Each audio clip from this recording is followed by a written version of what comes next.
awesome fall at the iPad Colonnade that one day last weekend, where the unicycle went backwards, I went forward, and it just landed like this. Like super perfectly, hands and knees. I thought it looked pretty sweet.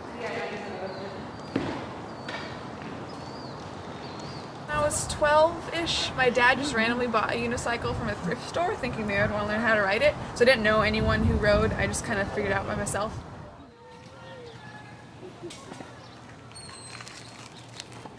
Most people learn, and this is what I did, you learn by holding on to something, a rail, on a ramp, you know, something about 3 feet high. And so I found I started out at a schoolyard where there were some tetherball poles, and I would hold on to those and sort of go in circles. That didn't work too well.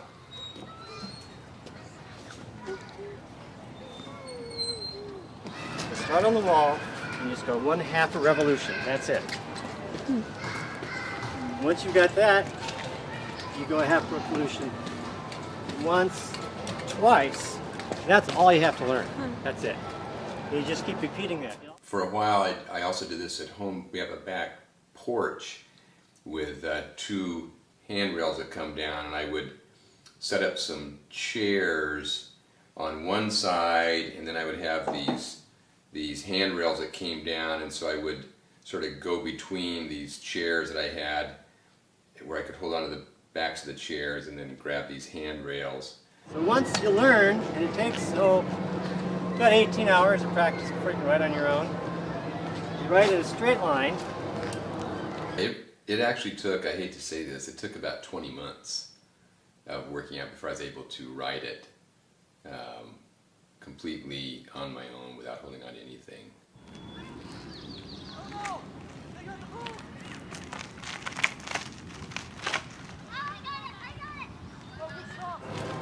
And then you learn to ride in circles. And then you learn to ride in a circle in the other direction. And then you do figure 8.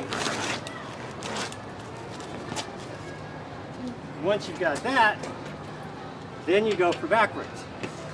And then once you figure out how to go backwards, then of course you want to figure out how to go backwards while looking over your shoulder, which makes it even harder because it's like your upper body is, I don't know, the balance is different. You go backwards, forwards, backwards in a circle, backwards in the other way, backwards in a figure 8.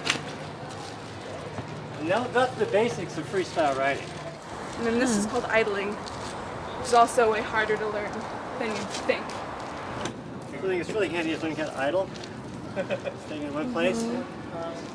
Once you get that, then you go to 1 foot idle. Where we're usually riding. So is idling easier on the smaller wheel? Never easy. I think, well, I learned how to idle on this one, so it's way easier for me to idle on this than another one, but that's my perspective. I don't know exactly. I think yes. I think yes. I've tried to idle on a 36 before. Because it's going so fast by the time you engage. I guess there's a lot of momentum, because yeah, it's heavier and bigger, so every time you pedal one forward, you got all this momentum going forward, then you have to reverse it. But when you're just trying to learn how to go backwards, the hardest part is the transition between going forwards and backwards, and that's all that this is transition. Besides learning how to mount this way, you have to learn with the other foot. And then you've got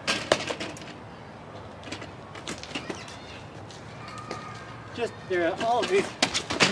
They call that free mounting when you don't hold on to something, but I'm not able to do that yet. I have to be holding on to a pole or something to start. So I'm working on the free mounting. That may take a long, long time.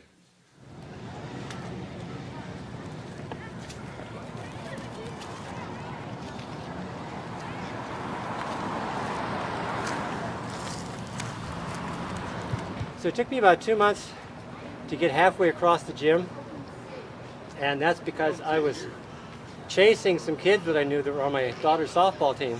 So I stopped thinking about it, and I was just chasing them around the floor. And I did it! And then I blah, blah, blah, blah, blah. I guess my persistent side is what kept me working at it for those many months. Backwards not so much. So being able to